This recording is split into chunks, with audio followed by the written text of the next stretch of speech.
L'Union européenne veut que la Grèce reste dans l'euro. Réunis à Bruxelles, les dirigeants des 27 États membres ont adopté un texte commun sur la crise qui secoue le pays. Mais en parallèle, ils commencent malgré tout à préparer une sortie d'Athènes au cas où elle deviendrait inéluctable. Pas d'entente en revanche sur le sujet des euro-obligations dans le débat sur la croissance, que François Hollande a réussi à imposer en dépit des réticences de Berlin.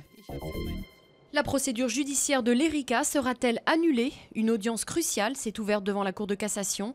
La haute juridiction examine les condamnations prononcées dans l'affaire de la marée noire de 1999, dont celle de Total.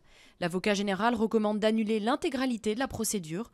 Au vu de l'ampleur du dossier, la décision ne devrait être connue qu'en septembre.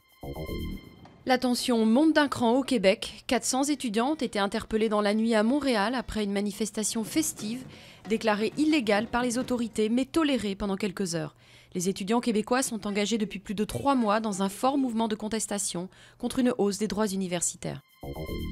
La querelle des chefs fait rage à l'UMP. François Fillon défie ouvertement le secrétaire général Jean-François Copé pour prendre la tête du parti.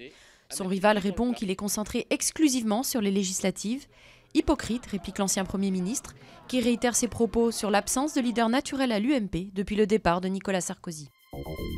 Cette année, l'Eurovision fait la part belle au troisième âge. Un groupe de grands-mères russes d'un petit village de la Volga et un crooner britannique de 76 ans figurent parmi les favoris du plus grand concours musical au monde, dont la finale a lieu samedi.